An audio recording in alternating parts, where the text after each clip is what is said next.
Stuff your stocking with Packard Pokes At merchandise this holiday season. Give your honey a hoodie. Give your mama a mug of Christmas cheer. Let Packard Pokes At help you find that last-minute holiday gift. By shopping at cafepress.com/PackardPokesAt, you not only fill your holiday shopping list, you help support the show. Do you like Packard Pokes At and want to hear it on demand and on the go? Download the free app today at Stitcher.com. Available on iOS, Android, Nook, and iPad. This is Packard Pokes At, and I'm poking at your news.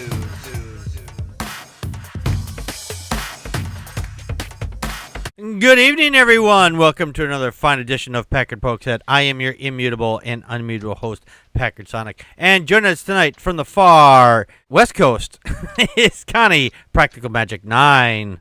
You better watch out. You better not cry. You better not pout, or else we'll poke you in the eye. I don't know. Karn will poke you in the eye with his penis, because he loves saying the word penis. So that's that pickle in the tree. Yeah, okay. We call those fried pickles out here. Fried penises? Oh, wow, we just degenerate. That was pretty quick for this show. We're already in the gutter. Where's our bottle of Mad Dog? I don't know. Right, exactly. And join us from the far south of me, anyway, in the Illinois land, is Dana, Talking Primate. I've been redeemed by the blood of the Lamb, and further redeemed by a long shower. I was saying to myself and to my daughter, tonight we're going to have a good show, no problems, and it's already off the rails. It's Packard Pokes At. If you expected more, I'm sorry. Hey. Joke's on you. Joke's on you. You get what you paid for. Nothing. Yeah, why haven't you paid? Where's our money? Where's my money? Feel free to donate to this fiasco. That's right. If you donate to the fiasco, I'll do better. I promise I'll try to do better. Packard actually drives a Ford Fiasco. I actually owned one at one time. I did. I actually owned a Ford Fiasco. That was a terrifying experience. For you or for the other people on the road? Me. No one could see me. For the car. Plus the car kept falling apart. But that's neither here nor there. So.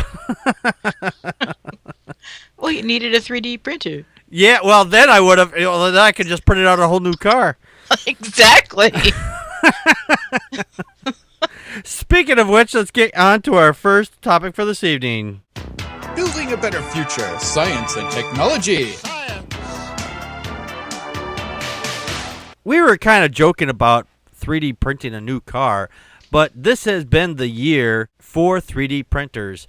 They are becoming more available to a lot more people, and they are doing a lot more things with them. Before, when they were just started out, you get these little lumps of whatever that you're printing out, and like you could make a little snowman, little Santa or whatever, or a little figurine of yourself if you're so inclined and had the resources to do so. But some people are doing much more amazing things with this 3D printer. There's a systems out there. It's called 3D Systems. And one of the designers who worked for 3D Systems adopted a dog that had a problem. The dog had malformed front legs. The dog, doesn't know any different, really. I mean, he tries to do what a dog does, and his name is Derby, and he's a very cute dog. But the thing is, because this person who happened to work at this 3D Systems place adopted him and made for him prosthetic limbs, basically. If you've ever seen from the early 80s, maybe late 90s, where you've seen people with big half circles underneath their shoes so they could jump higher or whatever, and, those things are like ankle breakers, because if you've landed on wrong, you're going to break your ankle. No doubt about it.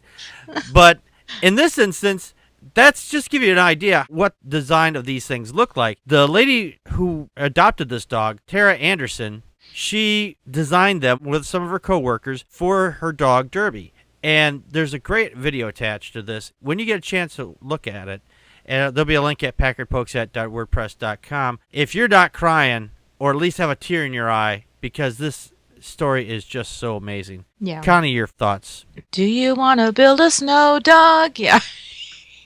This reminds me of the running blades that a lot of people have, amputees have. And the really great part about this is how the dog's deformity is, I don't want to say it's terribly common, but it's kind of common. It's like the front legs aren't quite there. It could be increased or decreased in size depending upon the dog. They started out this dog on wheels or running blades that are slightly lower because the dog is used to crawling, and so you can increase it as the dog becomes used to running on these blades. And I was thinking, gosh, imagine, because one of the cost prohibitive things if you have a child who's born with deformities and needs a prosthetics, the cost of the prosthetics as the child grows.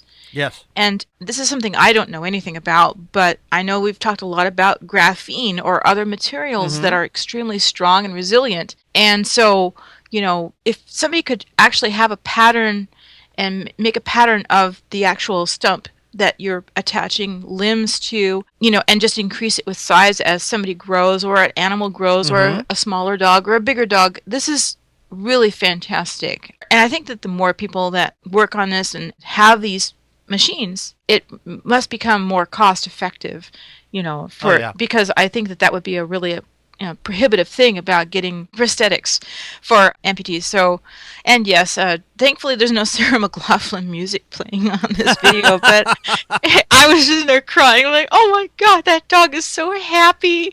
Yeah. It was happy before, but now it gets to run and do things, and I'm just like, yay, that's Oh, I know. It was just great. Christmas present.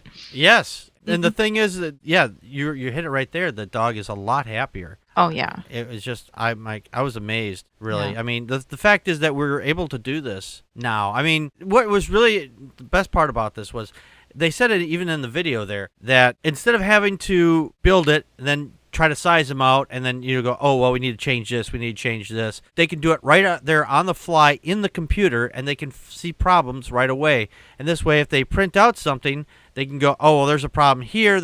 So we just, scrap that and we can just reprint it. We don't have to do it a dozen million times. Right. Dana, your thoughts? Well, one thing's for sure. You'll never be able to tell that dog to sit and stay again.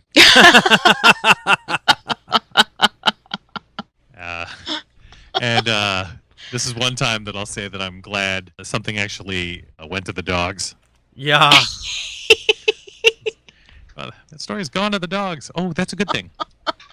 I don't have too much to say above and beyond that. I mean, you had a dog born with a deformity. Human beings stepped in, science, and fixed it, and it's great. So the only thing I'm wondering is if we can 3D print something for Republicans that will get their brains working again. Yeah, that's called a crowbar, and you can get those at any reputable tire shop.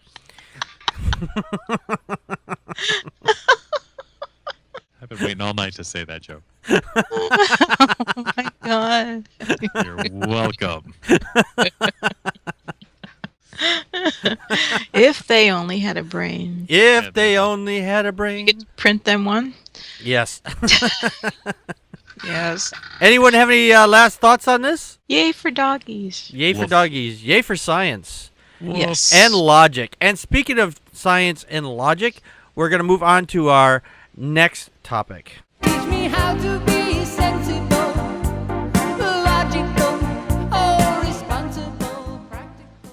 We're doing something new here at Packard Pokes At. We're doing a little game. It's called Name That Fallacy.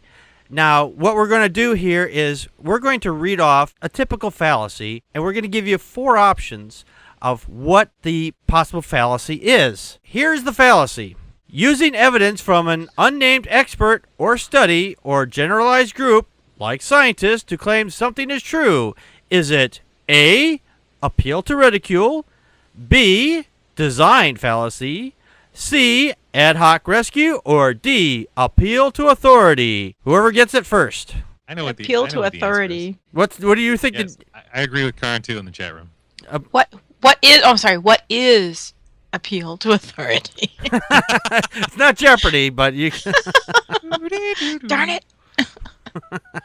Yes, D, appeal to authority. Yay! Now what we're going to do is we're going to take a little time and discuss why that's an appeal to authority. Yeah, because they're You're just dropping names. You're like, hey, because Moses said that 2 + 2 was 8.6, he has to be right. So that's a really bad example. I didn't want to use somebody reputable. No. Because Ken Ham said that the dinosaurs. I can't do it. You had me at ham. Yeah. Hashtag banana. Hashtag banana. That's right. No, All religious arguments are appeal to authority, technically. yes, they are, because, for example, most Christians will appeal to the Bible as their authority of moral authority, because they will say that the Bible says so, therefore it's true. That's also circular reasoning, by the way. Yes, it is also circular. That particular one is definitely circular reasoning. The Bible's true because the Bible's true. Yep. But that is a topic for another discussion. Yes, it is. All right, well, Good at this game. what's that? I'm good at this game. Yes, you are. This is a new thing. Yeah, this is new. Don't everybody panic. This is new. We're still working the kinks out on this, so. I'm still writing the theme song, too. All right. Fallacy. I was living with a fallacy. Fallacy, it's a thing. You have to do.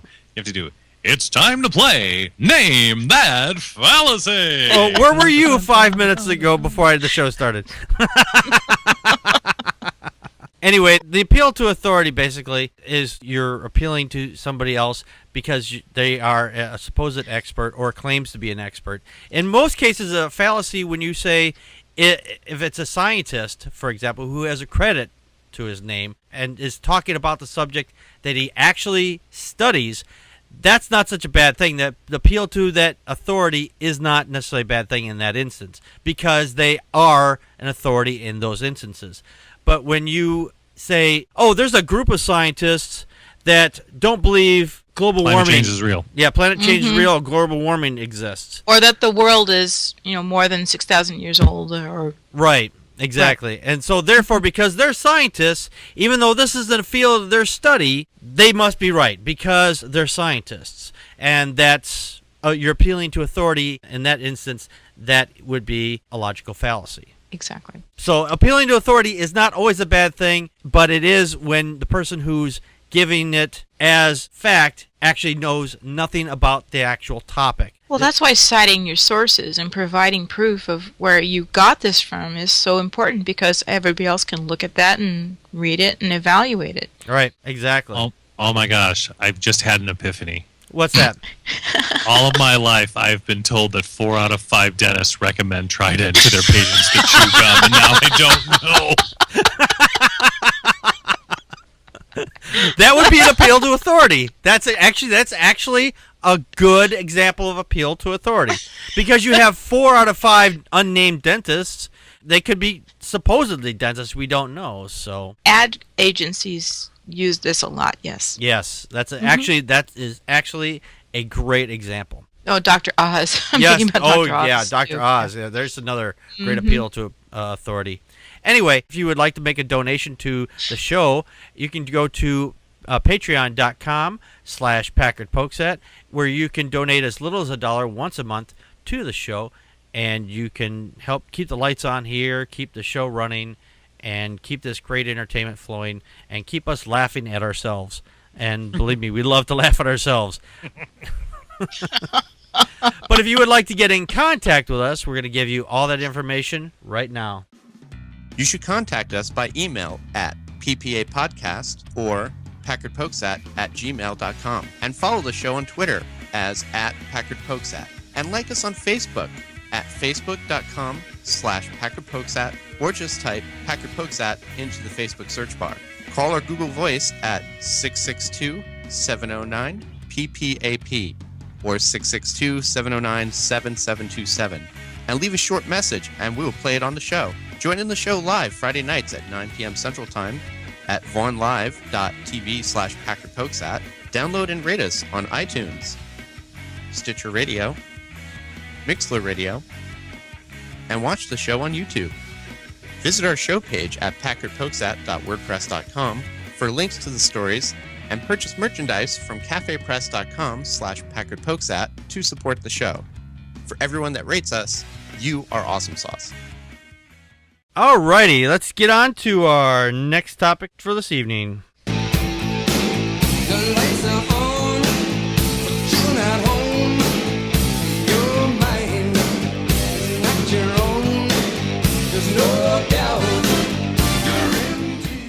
There's been a lot of talk about torture in the news. In fact, there's a report that just came out about how the United States was torturing a bunch of people that were over in Guantanamo Bay under the Bush administration. That's a newer study that just came out, that it turns out that Christians are more supportive of torture than non-religious Americans. What's interesting here is the numbers. The gap between torture supporters and opponents widens between voters who are Christian and those who are not religious. Just 39% of white evangelicals believe that CIA treatment of detainees amounted to torture, with 53% of white non-evangelical Protestants, 45 white Catholics agreeing with that statement. Among non-religious, though, 72% said the treatment amounted to torture. The poll, of course, did not break down non-Christian religions in the result. 69% of the white evangelicals believed that CIA treatment was justified, compared to just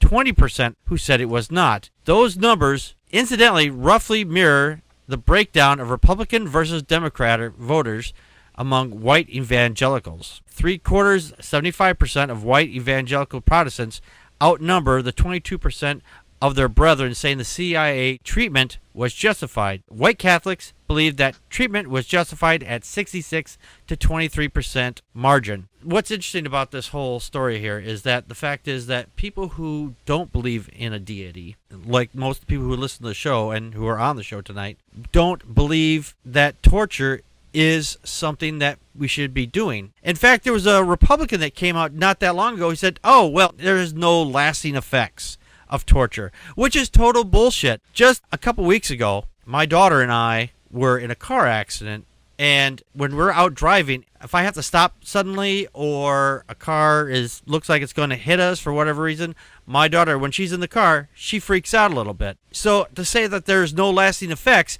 is total bullshit. This was a minor effect. This was just, hit from behind, and it's done and over with. Nobody was seriously injured, and everything is fine. But the thought processes behind it still linger. And with torture, it's going to linger even more. Connie, your thoughts? Yeah, it's interesting because the evolution that I've come through personally since I was a Christian after I deconverted is that I don't stand for, America just barging in and going to guns. I don't sanction any kind of torture. It's really interesting because I think that, and I could be wrong, maybe it's just because I was an evangelical fundamentalist kind of a Christian. I was born again Christian in the 70s, and so that whole dominionist movement also was very much a part of my experience, and the conservative government's always right.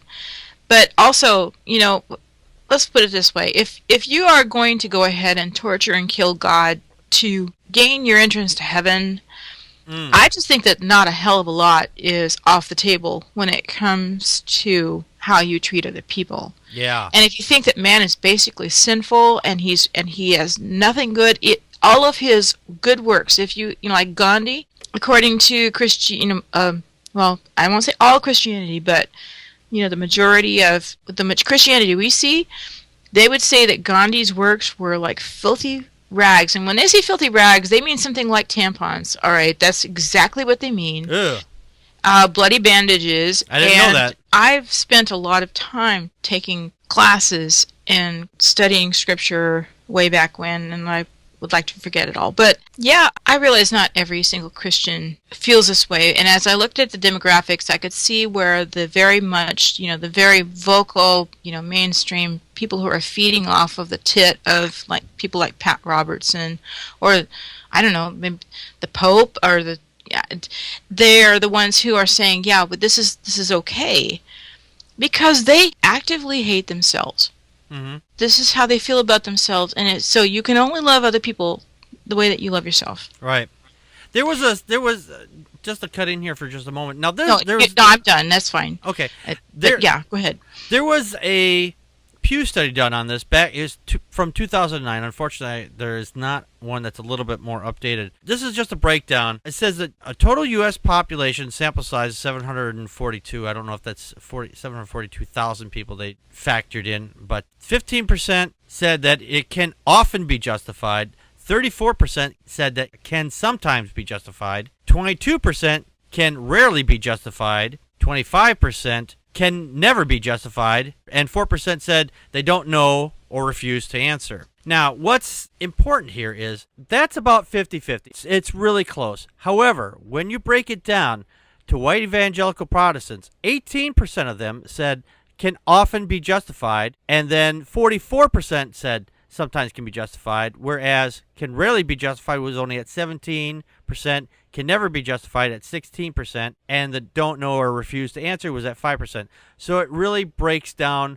really fast on this, and it shows that predominantly, not all, I'm not going to say all, because if I said all, not everybody agrees on everything. There's no way that everybody agrees on everything. But predominantly, that white evangelical Protestants, in this example, were more in favor of torture. Dana, your thoughts? Okay, a couple things. First of all, thank you, Connie, for talking about Pat Robertson's tits. I wasn't... to bring it full circle here. That'd be discussed.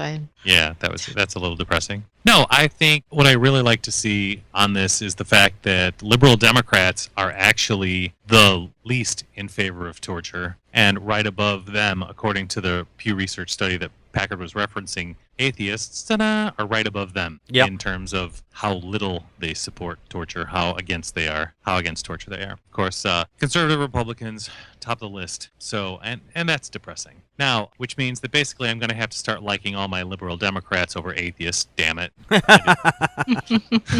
Shoot. I'm going to have to find another group to alienate. You know, the people who the general population views as having no morals, we kind of win the morality war, which is kind of fun. Yeah. And it's kind of hard now not to make the assertion here that religion lends itself to violence. Because, I mean, of course, we know that's kind of a fact. I mean, regardless of how nice, in quotes, religion can be. Mm-hmm. But, you know, that's pretty much religion's end game. Yeah. You know, convert or die. Oh, yeah. And I can't say that about everyone, because that would be the ding, ding, ding, ding, no true Scotsman fallacy. Yep. But here's one thing that actually I thought it was very disturbing, hilarious, and disturbing. Again, Tom Hartman did an interview with our old pal Brian Fisher recently, and it's really creepy to watch, because when Tom Hartman asks him if Jesus would support torture, Brian goes into one of the scriptures, I don't remember which one it is actually, and says that, you know, that Christ would be in favor of torture, when I thought Christ was a giant pacifist. You know, the same guy that said, "Oh, you're going to hit me on this cheek? Hit me on this other one too, bud." Oh, yeah, exactly. And then Tom Hartman asks Brian Fisher, he says, "Just let me ask you a question," because one of the things that they did to some of the detainees, they would actually, you know, string them up and then rectally feed them. Oh, yeah. So Tom Hartman just asks Brian Fisher straight out. He goes, "Who would Jesus rectally feed, Brian?" And Brian Fisher just kept repeating, parroting actually, just, "Advanced interrogation is not torture." And he said it like 5 times. Like every time Hartman would try to push the issue, he would say, "Advanced interrogation is not torture. Advanced interrogation is not torture." He would just keep saying that over and over again, because he had nothing to offer. Yeah.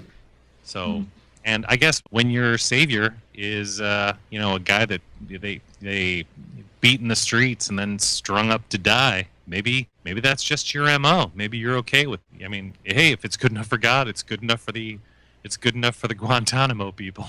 Yeah, maybe they should have anally fed Jesus while he was up there. You know, say, "Hey, Jesus, you hungry? Okay, we're gonna take this rice and we're gonna shove it up your ass." You know. This is just morally wrong. I mean, I see this as something that we should not be doing, because it's not just because it's just the bad thing to be doing to somebody, but I wouldn't want it done to me. And there is nothing to be gained from it. In fact, a lot of the information that they claimed that they had gotten, turns out they didn't get anything that was credible or worth anything at all. In fact, going back a number of years, there was a KGB spy or someone who worked for Russia when it was still Russia, came over here and defected to the United States. And they didn't believe him because they thought he had information about the Kennedy assassination. And he said, no, he worked alone. We didn't have anything to do with that. But they thought he was lying. So they tortured him for months and months on end. And they never gained anything. And he was cooperating before they started torturing him. And to sit there and say that, torture is going to bring you more information, it's bullshit. The guy was already working with us and was cooperating.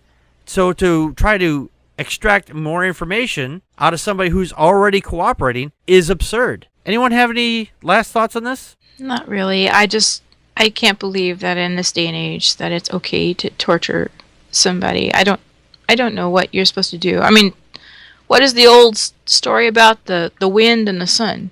Mm-hmm. Which one is the one that, get the man to take his coat off? Right. Oh, yeah, I remember that story. And I don't think that, I don't know how far I take this, but I don't think that my personal feeling of vengeance and anger supersedes somebody's human needs. Right. And I think that even the most heinous criminal is still a human being. And, I just don't think that torture is ever right. I don't think that it's right. Exactly. I don't think it's right either. It's a horrible thing. Anyway, speaking of things that are not horrible, though, let's get on to our next topic for this evening. Fly me to the moon, let me play among the stars. Let me see what spring is like on Jupiter and Mars. And on tonight's Did You Know They're an Atheist, we're going to be talking about Bruce Wright. Now, he's not a big celebrity like the people out in Hollywood. In fact, he's a judge. Bruce Wright was one of the first black justices on the New York Supreme Court. He wore black robes, white justice, a harsh critique of institutional racism in America's judicial system. Although Wright was educated in Catholic schools, he eventually became a non-believer, like his agnostic West Indian father. In an interview with Peter Occhio-Grosso, thank you, published in a book named Once a Catholic, Wright said, "The church is superstition to me. I'm a lawyer, and I look for evidence. Haven't seen a Holy Ghost, haven't seen a God or anything of that sort. And I read the Bible and instruct my children to know something about biblical history, either as literature or as fiction, as they wish. I think they should know something about it, especially when you have a season such as Christmas, and they might be strangers or babes in the woods." And he continued, "I have no religion. I am probably would be called an atheist, probably by other people. I often am, but that's their problem. That's not my problem." Connie, your thoughts? Yeah, it's a very interesting path that this man took, and quite coincidentally, because we didn't search it out this way, if he was still alive, it would be his birthday today. Mm-hmm. He was born in 1917, so he'd be all, like 97 years old. Anyway, I would have loved to have actually read some excerpts of the 3 books that are noted to him, and I will make sure that the links for finding those books are at Packard Pokes at WordPress.com. He has a book of poetry, and he has 2 books, one an authorized book by him, Black Robes, White Justice, and then an autobiography, Black Justice in a White World. This is a man who was awarded a scholarship to Princeton, mm-hmm. but he was denied entrance because he was black. And he was known as Turn 'em Loose Bruce when he was appointed to the New York court system, because he just felt that, people of color, different races were unfairly, bail was being unfairly set. And so, he wasn't turning them loose as much as he was trying to do what he said, my name should be Civil Right. His mm-hmm. last name is spelled Wright. And he has a street named after him in Harlem. Oh, that's cool. He passed away in 2005 of a heart attack. Talk about a man of his convictions and all the prejudice that he encountered motivated him in life and to make a change and make a difference. And, given the events of the last year and the unfair treatment that we see the black people or people of other races enduring, in the justice system and out in the streets, we need more people like Bruce M. Wright. We need more justices and judges and lawyers like him. So, very inspirational man. And kudos to you, Packard, for finding that, because it was a really interesting read. I wish I could have read his books. I need to find them, and read them. It was a pure chance. Luck of the draw. Or was it? Or was it? Let's put on our tinfoil hats. Put on my tinfoil hat now. Right. Dana, do you have any thoughts on Bruce Wright? I do, actually. I think a lot of people don't think about it, but black atheists are kind of rare. They're certainly not the majority of our camp. That's for sure. Their numbers are actually extremely low. I did a little bit of research on this, and in 2011, that's the last study that they did, it was, of the entire African-American population, it was less than 0.5%. Oh, wow. And less than 3% of all atheists are black. So they're not really super popular. I've seen some groups on Facebook and what have you. Mm-hmm. There's actually the largest one, I think, is called Black Atheists of Atlanta, and I've heard of them. There's definitely a few of them. So how do you say this without sounding like a racist? Really, it's one of they're just an enigma to me, because it's like the same book that kept them in chains is the same book that they think is going to set them free. I just can't wrap my head around that. And that's something. And finally, it wouldn't be a show with me on it without making fun of this somehow. They called him Turn Me Loose Bruce. Yeah. Is that right after you get out of jail, Gail? Gotta give him the key, Lee. What's the plan, Stan? That's right. That's right. Gonna make bail, Hale. Just kind of building off of what you were talking about there earlier, Dana, there's a great quote by Frederick Douglass, who was black. He said, "I prayed for 20 years, but I never received no answer until I prayed with my legs." Basically, he was a slave at that time, and he kept praying to be set free and freedom. Freedom, basically. Mm-hmm. So, no, you're pretty much right on point with that. I mean, it's not racist. It's just that's what it was. So. Well, so much of what religion does is that it's about community, and I have to wonder if, blacks or Hispanics, feel the need to identify so much with, family and people in their community that they will endure religion just because it's a social meeting place, and it's a way of connecting, and it probably has less to do with the deity as it does with, just like, I don't want to be excluded. I mean, I understand that, but I don't know if that's what it is. Exactly. That same study that I saw, it said, the one in 2011 said that 67% of blacks attend church regularly. That's a really high number. And just over 80% consider religion in their lives important. That's why we don't have too many black atheists. Yeah. Well, but how many other demographics do you throw into this? Do you throw into this poverty, the broken family? I'm just thinking out loud here, but I do get that. How do you reach these people? Yeah. Well, Dana, did you have something else you wanted to say? I did, until I realized that you and I both said "well" at the same time, and I forgot what I was going to say. I'm sorry. I'm good for that. It's like jinx. Right. You owe me a soda now. Anyway. Oh my God.